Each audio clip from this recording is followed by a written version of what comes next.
Welcome to EPG Pathshala. I am Dr. Samina Bano, Assistant Professor, Department of Psychology, Jamia Millia Islamia, New Delhi. The module name is Introduction to Youth Psychology.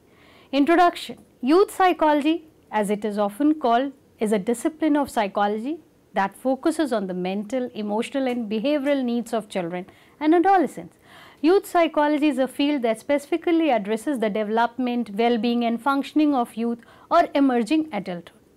The learning outcomes which can be, after studying this module, you shall be able to understand that youth is a period distinct from childhood, adulthood or adolescence. It is a transition phase that is characterized by period of exploration, change and diversity. According to UN adapted the age group 15 to 24 for defining youth. National Youth Policy launched in February 2014 defined youth as person in the age group of 15 to 29 years. Youth being enthusiastic, vibrant, innovative and dynamic as nature is the most important section of the population. Erickson was one of the earliest and primary researchers to work on the theories of development of youth and identity. Daniel Levinson was another contributor in the field of youth psychology, who termed these years as novice phase of life. Kenaston described period of youth as a time of tension between self and society. India has the highest population of people between 10 to 25 years old and is considered the youngest nation in the world. Education, unemployment, civic engagement and migration are few of the major concerns faced by the youth of India. Many policies are initiated by the government for the welfare of the youth. The definitional aspect is youth as a biographical life stage is located between adolescence and adulthood. It is conceptualized as beginning with the end of secondary education, usually age 18 in America as well as Indian society, and ending in mid to late 20s for most people, as the experimentation of the period is succeeded by more enduring life choices. It is said by Ernest 1998. It is distinct demographically and subjectively from adolescence roughly from age 10 to 17 and adulthood beginning roughly since 30. A psychology professor, Ernest, proposed the term emerging adulthood for young people who have attained the status of adulthood by reaching the 18 years mark, where they are legally eligible to vote, yet many decisions and responsibilities of an adult is yet to be attained. Youth is an all-encompassing term for adolescence and or emerging adulthood. It is a developmental phase between childhood and adulthood. Youth or emerging adulthood is neither adolescence nor adulthood, but is theoretically and empirically distinct from them both. Emerging adulthood is characterized by relative independence from social roles and from normative expectations. Since the emerging adults have outgrown the dependency of childhood and adolescence and have not yet taken over the responsibilities of adulthood, they often explore a variety of possible life directions in love, work and worldviews. Age constitutes the determining characteristics in the definition of youth by various agencies. UN adopted the age group 15 to 24 for defining youth. National Youth Policy launched in February 2014 defined youth as persons in the age group of 15 to 29 years. Demographically speaking, it is a phase characterized by exceptionally high level of change and diversity. For example, 20s are the years of frequent change and transition in occupation, educational status and personal relationship. The majority of adolescents do not believe that they have reached adulthood, and majority of people over 30 and older believe they have, but most people in their 20s see themselves as somewhere in between adolescence and adulthood. The majority answer in some respect yes and in some respect no when asked whether they feel they have reached adulthood. For most people, the late teens through the mid-20s are the most pivotal years of life. They are young, deal with developmental milestones such as coping with pubertal changes in the body, the resulting strong sexual drive, and have a hormones play and mood of the adolescence, choosing a vocation that is the preferred and idealistic at one hand and consistent with one's capability on the other. Finding a purpose in life by choosing from variety of ideologies, beliefs and values, and developing a personal style of love and care amenable to a particular mode of intimacy and parenthood. It is a time of life when many different directions remain possible, when there is still a lot to explore about the future, when the scope of independent exploration of life possibilities is greater for more people than it will be at any other period of their life, when great decisions affecting future are need to be taken. Youth, being enthusiastic, vibrant, innovative and dynamic in nature, is the most important section of the population. Youth shows strong passion, motivation and willpower, which also makes them the most valuable human resource for fostering economic, cultural and political development of a nation. Youth is lauded as a symbol of hope for future, while scorned as a threat to the existing society. On the one hand, the youth are represented as reckless, irresponsible and uncommitted. On the other hand, as dedicated, differential and conformist. Now we will discuss the theoretical background. There have been a number of important theoretical contributions to understand the development of youth. Erickson in 1950s and 1968 was a primary and early contributor in this field. Erickson rarely discussed specific age in this writing, and in his theory of human development across the life courses, he did not include a separate stage that could be considered analogous to emerging adulthood as proposed here. Rather, he wrote of development in adolescence and of development in young adulthood. However, he also commented on the prolonged adolescence typical of industrialized society and on the psychosocial moratorium granted to young people in such societies, during which the young adult through free role experimentation may find a niche in some section of the society. Thus, Erickson, without labeling, had identified a period that is in some ways adolescence and in some ways young adulthood, yet not strictly either one. A period in which adult commitments and responsibilities are delayed, while the role experimentation that began in adolescence continues and in fact intensifies. Daniel Levinson, 1978, was another contributor in the field. He developed a theory that included development in the late teens and 20s. He called age 17 to 33 the novice phase of development and asserted that the dominant task of this phase is to move into the adult world and build a stable life structure.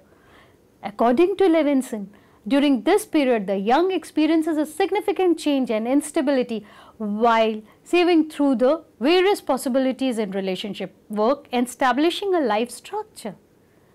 Levinson acknowledged that his conception of the novice phase was similar to Erickson's ideas about the role experimentation and takes place during the psychosocial moratorium. Yet another theory of youth is propounded by Kenaston.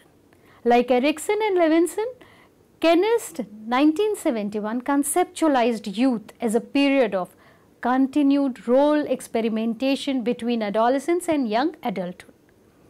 However, Kenaston wrote at a time when American society and some Western European societies were convulsed with highly visible youth movements, protesting the involvement of the United States in the Vietnam War, among other things.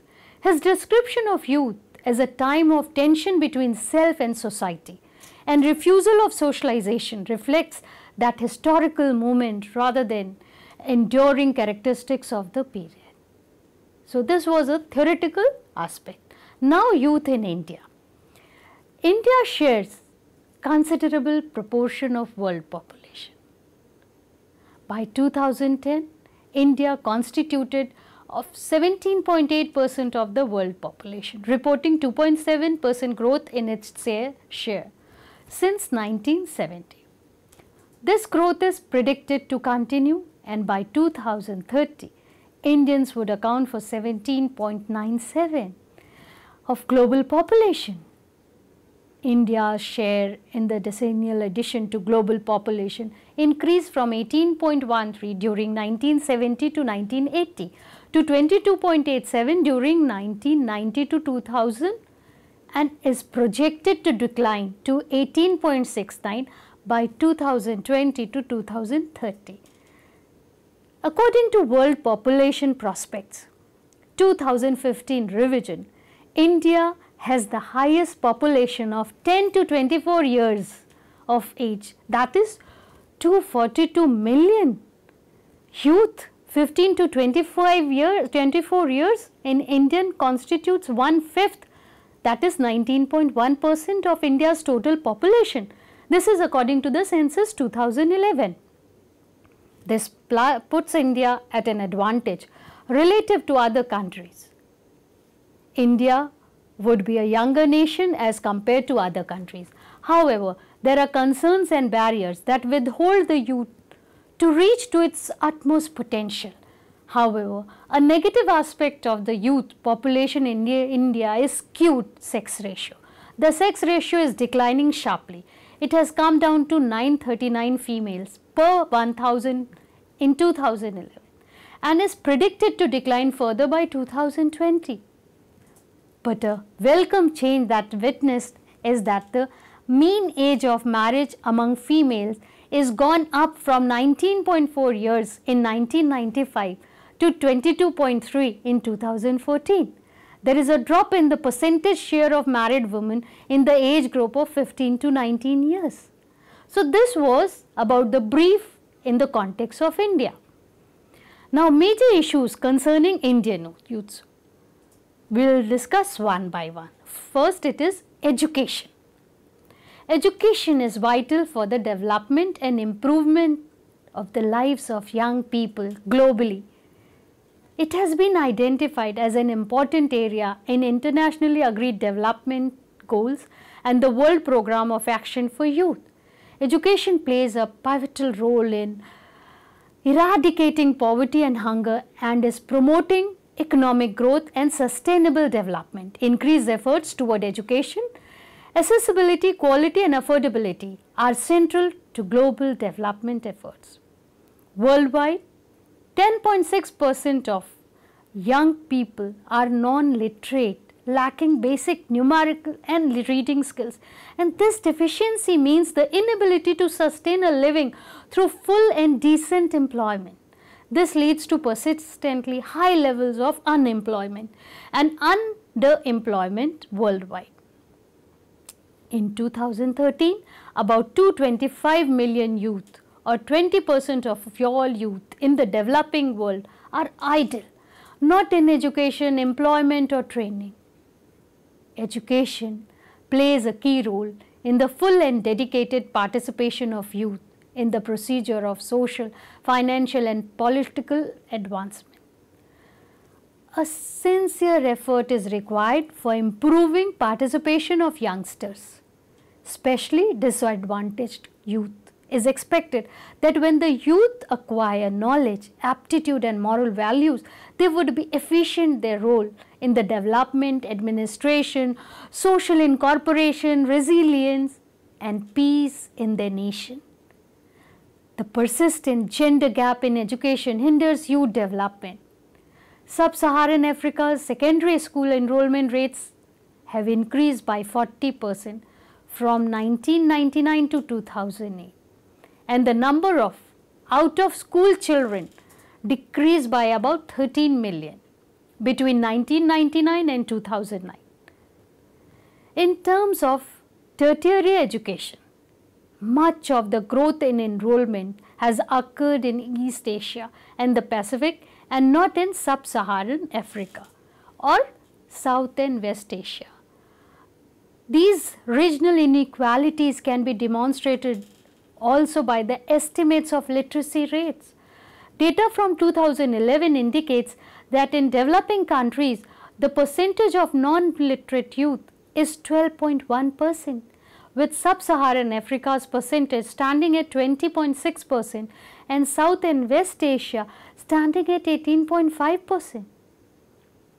By 2015, youth non-literary rates are projected to fall to 8% for the world and to 11% in developing countries as a whole. As per UNESCO, youth non-literacy rate in Sub-Saharan Africa are projected to decline to 25%. Many education and training systems do not provide young people with the basic skills needed to escape poverty and unemployment, even when they continue to receive formal education. Non-formal education programs seek to fill this gap by providing learning and skills development opportunities that are relevant to the context in which young people live and seek their livelihoods. Often provided through youth and community-based organizations, non-formal education facilitates the learning of life-relevant knowledge and skills, especially for disadvantaged and marginalized groups. Now, the second is employment under this section. Youth are the major seekers of employment as they transition from financial dependency in childhood to establishing financial independence in youth. A significant proportion of youth take over the business of their family, but the major proportion of youth becomes the first-time job seekers and searches for economic opportunities as existing in their country of residence.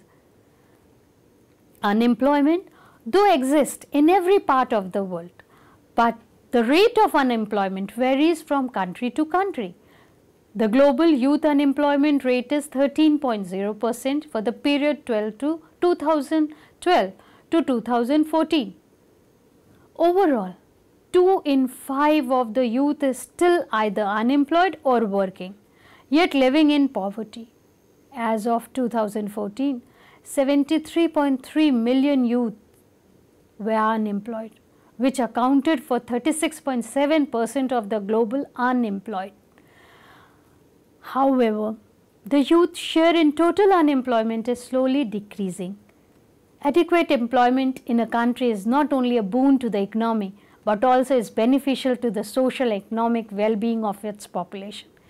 In contrast, high unemployment rate is reported to have direct bearing on social and political unrest. Many political disturbances across the globe have been attributed to high unemployment rate. Since they are unemployed, they are very destructive in their mind also. So, high unemployment rate can also lead to other dysfunctional activities among the country, such as criminal activity, suicidal tendencies, mental disorder, migration, etc. Youth unemployment is now a top priority policy should be in most of the countries across all regions. Now, the third is civic engagement. It is also one of the very important factors. Over the past 2 decades, youth civic engagement has gained attention of researchers, policymakers and practitioners in many parts of the world. At the international level, the World Bank has identified the exercise of active citizenship as one of the most important activities for a healthy transition to adulthood to both the youth of today and the next generation. The focus on youth civic engagement works on the assumption that youth people, if involved in and connected to society, are less likely to engage in risky behavior and violence and are likely to stay engaged as they grow older. Youth engagement not only maintains order in the nation, but also contributes to the personal development of young people, their welfare. The recent upsurge in youth civic engagement can be attributed to increased public awareness of the right of children and young people to have their voices heard growing number of adults are coming to recognize the need to support and encourage youth participation in social action. There has essentially been a paradigm shift in how adult society views the role of youth people, one that challenges age-old stereotype of youth efficacy and commitment. Now the next factor is migration. Young people may choose to move within their home countries as internal migration or beyond their national borders as international migrants. The majority of migrants stay in their own countries as internal migrants. Estimates place the number of migrants at approximately 740 million. This is reported by World Youth Report in 2013. Youth intending to migrate outside their national boundaries may first undertake rural-urban migration or urban-urban migration within their country of origin in order to find paid employment or intermediary service to support their plans for international migration, because that's a base which helps them to go ahead. International migration has increased steadily over the years, becoming an established feature of the contemporary social and economic landscape for many youths. Young migrants form a relatively large proportion of the overall migrant population and have a significant impact on origin, transit and destination countries and communities. Now, according to the latest United Nations estimates, there are 32 million international migrants worldwide, representing 3.2% of the world's total population of 7.2 billion. Of these, 75 million international migrants are under the age of 30, which is more than 30% of all migrants. This is reported by World Youth Report 2013. The reason for youth migration may vary from person to person and region to region. Often, a combination of several major factors lead to the decision to migrate. Personal consideration, socio-economic circumstances and the political situation in the country of origin may be important contributing factors. Often, the main driving force behind youth migration, particularly international migration, is the magnitude of perceived inequalities in labour market opportunities, income, human rights and living standards between the countries of origins and the destination.